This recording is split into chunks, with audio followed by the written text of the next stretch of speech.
বাংলাদেশের রাজনীতিতে কি তবে বড় কোনো পরিবর্তনের ইঙ্গিত মিলছে? আজকের ভিডিওতে থাকছে ৩টি গুরুত্বপূর্ণ ও আলোচিত রাজনৈতিক বিষয়। একটি আলোচিত হত্যাকাণ্ডকে ঘিরে নতুন করে উঠে আসা রাজনৈতিক বিতর্ক, শীর্ষ এক রাজনৈতিক নেতার নাগরিকত্ব নিয়ে সামাজিক মাধ্যমে ছড়িয়ে পড়া নতুন দাবি ও প্রশ্ন, এবং নির্বাচনী মাঠে বড় দলের জোটে গিয়ে ছোট দলগুলোর ভবিষ্যৎ নিয়ে তৈরি হওয়া সংকট। তাহলে কি রাজনৈতিক দাবার বোর্ডে আজকের মিত্ররাই ধীরে ধীরে পরিণত হচ্ছে প্রতিদ্বন্দ্বীতে? সবকিছুর বিশ্লেষণ থাকছে আজকের এই ভিডিওতে। শেষ পর্যন্ত সাথেই থাকুন। হাদি হত্যাকাণ্ড নিয়ে নতুন আলোচনা। ইনকিলাব মঞ্চের কর্মী শরীফ উসমান। হাদি হত্যাকাণ্ড নিয়ে দীর্ঘদিন ধরেই নানা আলোচনা ও প্রশ্ন উঠে আসছিল। সম্প্রতি তদন্ত সংশ্লিষ্ট কিছু তথ্য সামনে আসায় বিষয়টি আবারও আলোচনার কেন্দ্রে চলে এসেছে। বিভিন্ন গণমাধ্যম ও সূত্রের বরাতে দাবি করা হচ্ছে, এই মামলার তদন্তে কয়েকজন প্রভাবশালী রাজনৈতিক ব্যক্তিত্বের নাম আলোচনায় এসেছে। এর মধ্যে বিএনপি নেতা মির্জা আব্বাসের নামও উল্লেখ করা হয়েছে বলে জানা যাচ্ছে। তবে এখানে একটি বিষয় স্পষ্টভাবে বলা জরুরি, এই বিষয়গুলো এখনও তদন্তাধীন এবং এখন পর্যন্ত কোনো আদালতের রায়ে কাউকে দোষী সাব্যস্ত করা হয়নি। সূত্রমতে তদন্তকারীরা সিসিটিভি ফুটেজ, আর্থিক লেনদেন এবং গ্রেপ্তার হওয়া ব্যক্তিদের তথ্য বিশ্লেষণ করছেন। কিছু আর্থিক লেনদেনের উৎস নিয়েও অনুসন্ধান চলছে বলে দাবি করা হলেও এসব তথ্য এখনও আনুষ্ঠানিকভাবে নিশ্চিত নয়। এখন প্রশ্ন উঠছে, এই অভিযোগগুলো কি রাজনৈতিক চাপ তৈরির অংশ, নাকি তদন্তে বেরিয়ে আসবে আরও ভিন্ন কোনো বাস্তবতা? এর উত্তর দেবে সময় এবং আইনি প্রক্রিয়া। তারেক রহমানের নাগরিকত্ব নিয়ে বিতর্ক।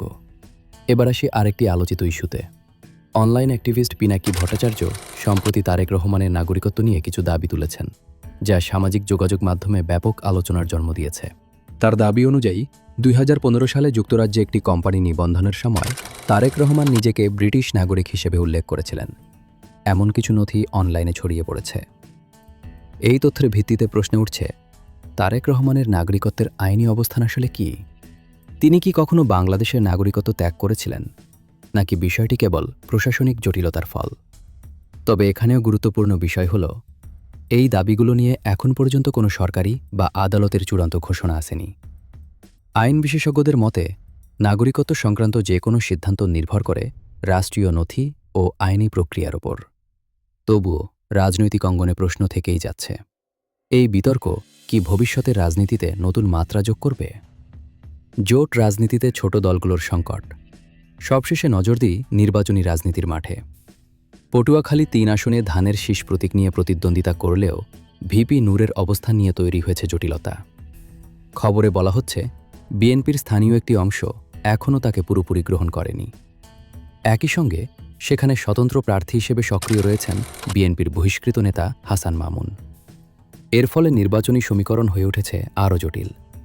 বিশ্লেষকদের মতে একই ধরনের চ্যালেঞ্জের মুখে পড়েছেন রাশেদ খান ও জুনায়েদ সাকির মতো নেতারাও। প্রশ্ন উঠছে, বড় দলের জোটে গিয়ে ছোট দলগুলো কি ধীরে ধীরে নিজেদের রাজনৈতিক পরিচয় হারাচ্ছে, নাকি এটি কেবল একটি সাময়িক কৌশলগত সংকট?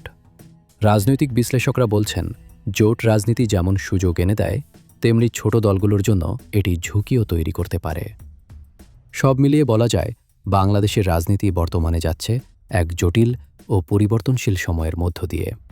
কিছু প্রশ্নের উত্তর দেবে তদন্ত, কিছু বিতর্কের মীমাংসা হবে আইনি প্রক্রিয়ায়, আর কিছু সিদ্ধান্ত আসবে নির্বাচনী মাঠে। এখন আপনার মতামত কি? হাদি হত্যাকাণ্ড নিয়ে ওঠা অভিযোগগুলোকে আপনি কিভাবে দেখছেন? তারেক রহমানের নাগরিকত্ব বিতর্ক আপনার কাছে কতটা গুরুত্বপূর্ণ? জোট রাজনীতি কি ছোট দলগুলোর জন্য লাভজনক নাকি ক্ষতিকর? কমেন্টে আপনার মতামত জানান।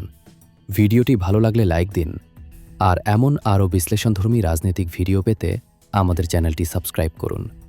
দেখা হবে পরের ভিডিওতে। ধন্যবাদ।